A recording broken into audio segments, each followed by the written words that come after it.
اللہ اکبر وللہ الحمد۔ بسم اللہ الرحمن الرحیم۔ سورۃ فلق اور سورۃ الناس دونوں مدنی ہے۔ اس میں 5 آیتیں اور اس میں 6 آیتیں، دونوں اکٹھی نازل ہوئی ہے۔ گو 20 اور 21 نمبر اس کو دیے گئے ہیں، لیکن نزول اکٹھے ہیں، اس پر اتفاق ہے علماء کا۔ پہلی سورت میں حواسط سے پناہ مانگی گئی اور اخیر میں وساوس سے پناہ مانگی گئی۔ پہلے حصے میں بھی 3 بلائیں ہیں، من شر ما خلق ومن شر غاسق اذا وقب ومن شر النفاثات فی العقد ومن شر حاسد اذا حسد۔ اور دوسری صورت کے اندر بھی بلائیں اسی حساب سے ہیں، شر الوسواس 1، الخناس 2، من الجنت والناس 4۔ اس میں بھی 4 بلائیں، اس میں بھی 4 بلائیں۔ پہلے میں پناہ 1 دفعہ مانگی گئی اور بلائیں زیادہ ہے، دوسری صورت میں پناہ زیادہ مانگی گئی، برب الناس ملک الناس الہ الناس۔ اشارہ اس بات کے لیے ہے کہ اسلام کے خلاف 2 طاقتیں سرگرم ہوگی، ایک حسد والی اور دوسری وسواس والی۔ حسد پرائے کریں گے اور وسوسہ اپنے ڈالیں گے۔ غور کرنے کا مقام ہے کہ جب کسی انسان کا کلام مکمل ہوتا ہے تو وہ اخیر میں بہت دور رس اور بہت شیرین اور بہت کارآمد قسم کا کلام کرتا ہے تاکہ وہ سب کلام پر حاوی رہے۔ اللہ رب العالمین نے اخیر میں 3 باتیں فرمائی ہے۔ ایک تو توحید کا عقیدہ بیان کیا سورۃ اخلاص میں، کہ سارا کام بنیاد منحصر اس پر ہے کہ آپ کا ایمان صحیح ہو اور توحید کا عقیدہ محفوظ ہو۔ اگر آپ غیر اللہ سے مانگتے ہیں، شرک و بدعت کرتے ہیں، تو کعبہ اور مدینہ کے اندر بھی آپ کے لیے کچھ نہیں ہے۔ آخر ابو جہل اور منافقین وہیں آباد تھے، وہیں رہتے تھے، وہیں مردار ہوئے، کوئی فائدہ نہیں پہنچا ان کو۔ اگر آپ کا عقیدہ توحید کا ہے تو پھر آپ اللہ کی پناہ میں رہیں گے، ہر مخلوق سے، خاص کر رات کی بلاؤں سے، سحر و جادو سے اور حاسد کے حسد کرنے سے۔ سورتوں کی شان نزول یہ ہے کہ جناب رسول اللہ صلی اللہ علیہ وسلم پر مدینہ منورہ میں لبید یہودی کی بیٹیوں نے سحر کیا تھا، اور جیسے ظاہری چوٹ نبی کو لگ جاتی ہے اور آپ کے دندان مبارک شہید ہوئے، سر میں خود کی کڑیاں گھس گئی، اور جیسے ظاہری تکلیفیں ہوتی ہے، بھوک لگتی ہے، پیاس لگتی ہے، گرمی اور سردی لگتی ہے، آرام کا تقاضا پیدا ہوتا ہے، اس طرح باطنی عوامر بھی متاثر ہوتے ہیں۔ جیسے سحر ہے، سحر کلمات کے اندرون میں ایسا اثر پیدا کرنا کہ اگلے کو تکلیف پہنچ جائے۔ اس کے 3 طریقے ہیں، یا تو پاک کلمہ ناپاک سیاہی سے لکھے، یا پاک کلمے میں ناپاک کلمات ملا لے، یا پاک کلمے کو مقصد سے ہٹا کے الٹا لکھ لے۔ اکثر ائمہ اس لیے ساحر کو کافر کہتے ہیں۔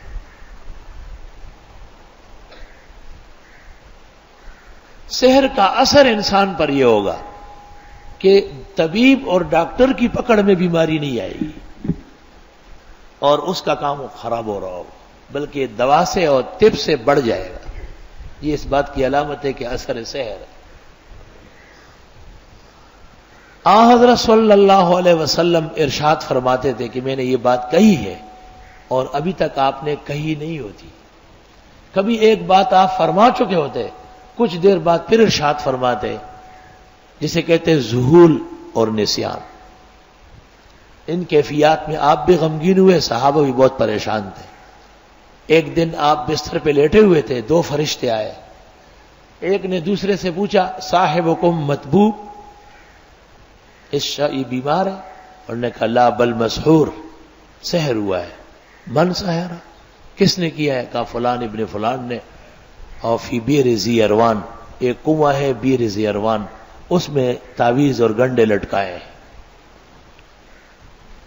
آپ نیند سے بیدار ہوئے اور صحابہ کو طلب کیا اور ارشاد فرمایا افتانی ربی فی مستفتیتہ، میں نے اللہ تعالیٰ سے جو فتویٰ مانگا تھا مجھے جواب دے دیا، میرے معالج نے میرا علاج کر دیا اور صحابہ کو علی الفور روانہ کیا۔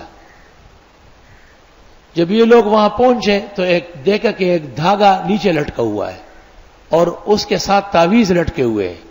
ان تعویذوں کی وجہ سے پانی کا رنگ جو ہے وہ مہندی کی طرح سرخ ہو چکا ہے، اور اس کے اندر کھجور کے نر کا بیج، حضرت کے کنگھی کے دانت، حضرت کی داڑھی اور سر کے بالوں کے ٹکڑے، اور کھیل اور مرچ اور دیگر گن بلا جیسے جادوگروں کے کرتب ہوتے وہ سب ملائی گئی تھی۔ جب آپ کی خدمت میں یہ لائے گئے تو یہ 11 آیتیں ہیں، 5 پہلی صورت میں، 6 دوسری میں۔ آپ ایک ایک آیت پڑھتے تھے اور ایک گھیرا کھولتے تھے۔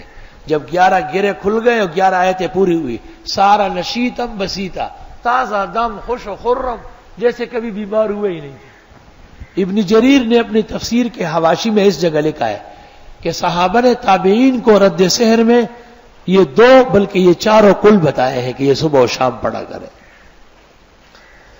بخاری میں ہے کہ جناب رسول اللہ صلی اللہ علیہ وسلم رات کو سوتے وقت یہ دونوں صورتیں پڑھ کر پھر ہاتھوں پہ دم کرتے اور پھر مستطاع من جسدہ، سر سے شروع کر کے جتنے جسم پر آسانی سے ممکن ہے ہاتھ پہنچنا تھا آپ ہاتھ پہنچاتے تھے۔ مرض الوفات میں جب آپ کمزور ہو گئے، خود نہیں کر سکتے تھے، تو ام المومنین پڑھتی تھی اور پھر حضرت ہی کے ہاتھوں کو حضرت کے جسم پر آہستہ آہستہ ملتی تھی، تبرکن بیدی رسول اللہ صلی اللہ علیہ وسلم، کیونکہ برکت تو حضرت صلی اللہ علیہ وسلم کے ہاتھوں کی۔ علم کے ساتھ اور دین کے ساتھ دینی کلمات کا تحفظ بہت ضروری ہے، ورنہ ہر عالم، ہر طالب، بلکہ ہر انسان کے بدخواہ موجود ہے، وہ مختلف ترکیبوں سے اس کو پریشان کرتے ہیں۔ اللہ تعالیٰ کا یہ احسان و انعام ہے کہ جو شخص قرآن کریم میں مشغول رہے گا اللہ ان بلاؤں سے اس کی جان چھوڑ، یہ نہیں کہ اثر نہیں ہوگا لیکن بہت جلدی اثرات زائل ہو جائیں گے۔ قل اعوذ برب الفلق، آپ فرمائیے میں پناہ مانگتا ہوں پوپٹنے کے رب کے پاس۔ فلقہ، فلق کا کے معنی ہے خرقہ، خاص کر فلق و صبح ہوتا ہے۔ صبح جب شروع ہوتی ہے تو ایسا لگتا ہے جیسے اندھیرا پھٹ گیا اور صبح نکل آئی۔ شیخ الہند نے ترجمہ کیا ہے میں پناہ مانگتا ہوں پو پٹنے کے مالک کے پاس، یعنی اس ذات کے پاس جو صبح صادق کو لے کے آتے ہیں۔ سحر رات کو ہوتا ہے اور صبح کے وقت اس کا علاج ہوتا ہے، تو آیت میں اشارہ ہے کہ اگر صبح صادق کے وقت آپ اٹھیں اور ذکر کریں تو سحر ٹوٹ جائے گا۔ دلا بسوز کے سوزی تو کا رہا بکنت، دعائے نیم شب دفع صد بلا بکنت۔ من شر ما خلقا، شر سے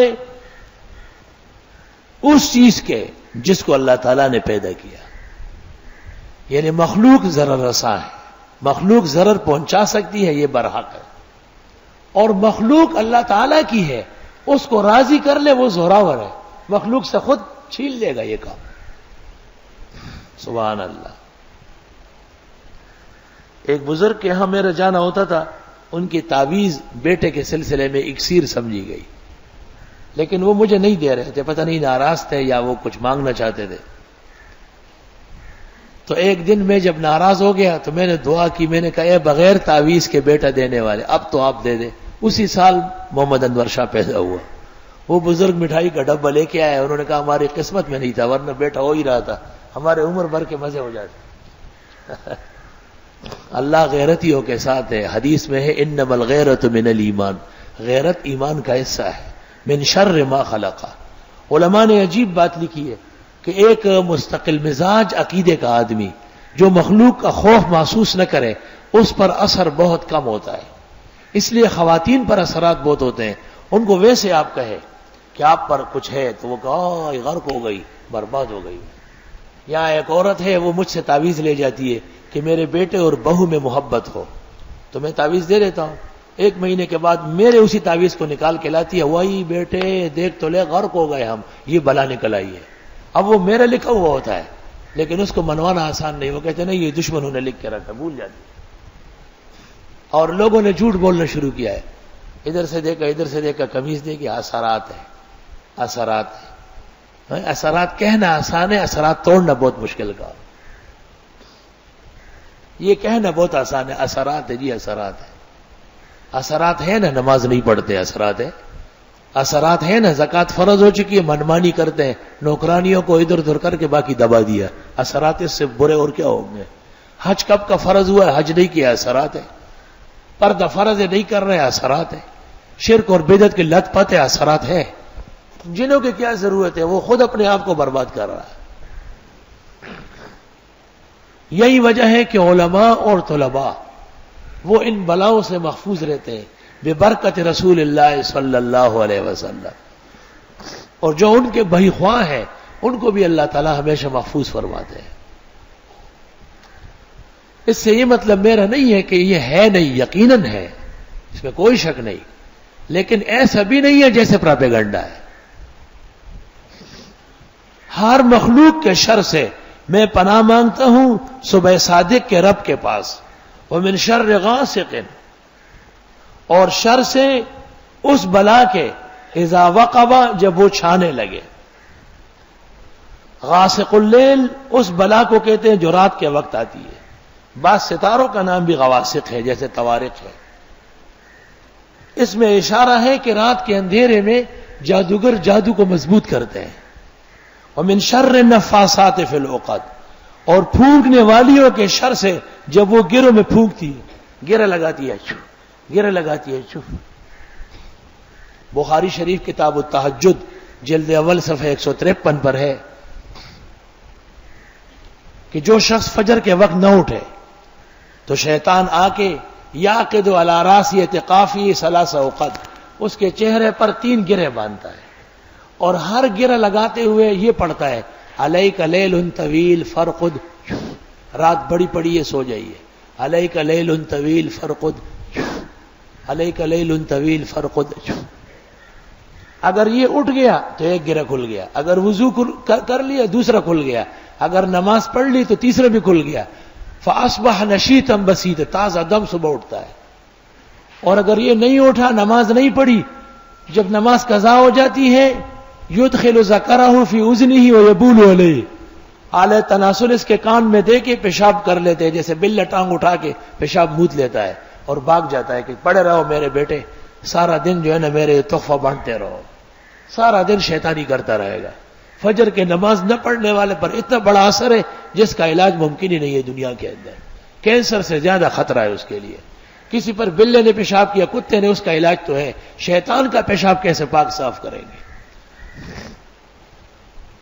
یہاں ہمارے محلے میں ایک زندیق رہتا تھا، ایک دفعہ میرے پاس آیا کہ یہ حدیث صحیح ہے، میں نے کہا بالکل صحیح ہے، کہا میں تو نماز نہیں پڑھتا، میرے کان میں تو پیشاب نہیں کیا، میں نے کہا کیا ہے، تو اس نے جو ہاتھ ایسا کیا نا تو اتنا سارا پانی نیچے گر گیا، سارے لوگ حیران ہو گئے، کرامتاً حدیث رسول اللہ صلی اللہ علیہ وسلم۔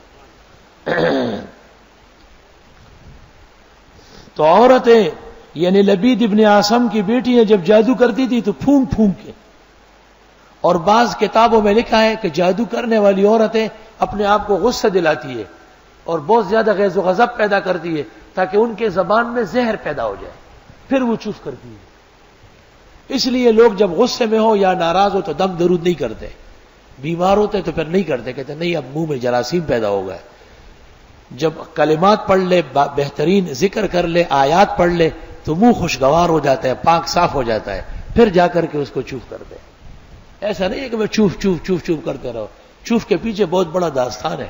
یہاں لوگ آ جاتے ہیں دم کے لیے، میں ان سے کہتا ہوں میں فارغ نہیں ہوں، کہتے ہیں کر لے، کیا فرق پڑتا ہے؟ اس احمق کو یہ پتہ نہیں کہ یہ وقت دم کے لیے صالح نہیں ہے، دم اس وقت مناسب ہوتا ہے جب دم کرنے والے کو یقین ہو جائے کہ انشاءاللہ فائدہ ہوگا، پوری توجہ ہو جائے، یہ نہیں کہ چوف بازی کرتے رہے۔ اخبار میں آیا کہ ایک پیر کراچی ایئرپورٹ اترا، مرید بہت سارے آئے تھے، اس نے لاؤڈ سپیکر پر سب کو دم کیا، سارے مرید دور تک دم ہو گئے۔ ومن شر حاسد اذا حسد، اور حسد کرنے والے کے شر سے جب وہ حسد پر اتر آتے ہیں۔ یہ جادو اور سحر یہ بھی حسد کی نشانی ہے کہ ایک آدمی کو نقصان پہنچائے۔ مولانا عبدالحی لکھنوی پر سحر کیا گیا تھا تو ان کو پھر وہ مالی خولیا ہو گیا، ہر وقت سر پکڑے رکھتے تھے، ہر وقت۔ مولانا عبدالحی کی مثال نہیں ہندوستان میں، اگر مولانا انور شاہ کو ایک طرف کیا جائے تو اور علماء ان کے قد و قامت کو نہیں پہنچ سکتے۔ مولانا عبدالعزیز فرہاروی، یہ نبراس کا مصنف، اس کی بہترین کتاب نبراس نہیں ہے، کوثر النبی ہے علم الحدیث میں، یہ بھی سحر سے فوت ہوا ہے، سینکڑوں ہزاروں علماء سحر سے فوت ہوئے. لاہور میں ایک عامل تھا، اس نے ایک دن مجھے کہا کہ اس وقت فلاں فلاں فلاں عالم پر بہت تیز جادو ہو رہا ہے، میں توڑ رہا ہوں. میں نے سمجھا کہ ایسی باتیں کرتا ہے. میں جب کراچی پہنچا 1 مہینے میں ان تینوں عالموں کا انتقال ہوا. انہوں نے مجھے کہا دیکھا آپ نے کہ جادوگر میرے اوپر زوراور ہوگا. جادو کے اندر پھر مقابلہ ہوتا ہے، جس شخص کا عمل مضبوط ہوگا وہ توڑ سکے گا. ہر ایک کا کام نہیں کہ صدر کے بازار میں بیٹھے ہو 15 روپے آپ سے لے ہو چپ چپ کرے، وہ 2-4 قسم کے گلٹ دے دے اور زعفران دے دے اور چلو کام ہو جائے گا. یہ تو اوہام ہے، وہم کا تابع ہوتا ہے. تو آپ کوئی چیز بھی لکھ کے دے وہ ٹھیک ہو جاتا ہے. حقیقت میں جب سحر و جادو ہو تو پورا کرتب کرنا پڑتا ہے. حقیقی سحر و جادو اگر کوئی صحیح طرح توڑ سکے اور 5 لاکھ روپے ہدیہ اس کو دیا گیا تو یہ کم ہے، کیونکہ دنیا کے کسی ملک میں اس کا علاج نہیں ہے جب تک کہ عامل کے عمل میں نہ آئے. یہ آغا خان میں تو جاتے ہی 4 لاکھ داخل کریں گے، جنا اور دوسرے اسپتالوں میں 10-10 لاکھ دے دیں گے. لیکن اگر آپ ان کو کہیں کہ اس تعویذ کے 2 لاکھ فیس ہے تو حیران ہو جائیں گے کہ مولویوں نے بھی دندے شروع کر لی. مگر یہ اس وقت جب آدمی میں کمال موجود ہو. قل اعوذ برب الناس، آپ فرمائیے میں پناہ لیتا ہوں کائنات کے رب کے پاس، ملک الناس، لوگوں کے بادشاہ کے پاس، الہ الناس، جو لوگوں کے معبود ہے، من شر الوسواس، وسوسے والے کے شر سے، الخناس، جو چھپا رہتا ہے. خناس اس شیطان کو کہتے ہیں جو نظر نہ آئے. الذی، وہ خناس، یوسوس، جو وسوسے ڈالتا ہے، فی صدور الناس، لوگوں کے سینوں میں. وسوسہ ڈالا حزب الشیطان پیدا ہو گیا، دوسرا وسوسہ ڈالا جماعت الکافرین پیدا ہو گئی، جو اپنے آپ کو حزب اللہ اور جماعت المسلمین، یہ سارے وسوسے ہیں. وسوسے کہ ہمارے علاوہ کوئی مسلمان دنیا میں نہیں ہے. من الجنت والناس، جنات سے بھی اور انسانوں سے بھی. یہاں خطرہ بہت شدید تھا. ایک تو وسوسہ ہے، دوسرا پھر دشمن ایسا ہے جو نظر بھی نہیں آتا، پھر اس کی جگہ بھی نقصان پہنچانے کی دل اور سینہ ہے. 3 خطرناک مقامات تھے. ایک تو وسوسہ ہے. وسوسے کی ابتدا چھوٹا کیڑا ہے، امام رازی نے لکھا ہے، 4 ٹانگیں ہیں اس کی، لیکن جب بڑھتا ہے تو اس سے سانپ بن جاتا ہے. وسوسہ پیدا ہو گیا کہ میری بیوی کیا کرتی ہے، اس کا کوچ لگاتے لگاتے طلاق دے دی اسے، کیسا ختم ہو گیا. صوفیاء اکثر وسوسے میں مبتلا ہو جاتے ہیں، اخیر عمر میں شراب و قتل کے مرتکب ہو جاتے ہیں. وسوسہ، یہ وسوسو، وہ جو چھوٹا سا کیڑا ٹانگیں ہلاتا ہے اور آہستہ آہستہ جسم میں چلا جاتا ہے، پھر اس کو نکالنا آسان نہیں ہوتا ہے. اور یہ دشمن تو پھر ہے بھی خناس، نظر نہ آنے والا، اور پھر اس نے جو جگہ پکڑی ہے وہ دل و سینہ جو ایمان کا مرکز ہے. تو اللہ تعالیٰ کی 3 صفات متوجہ کر دی. جب دشمن بڑا ہوگا تو پھر اللہ کی صفات بھی بڑھا دے.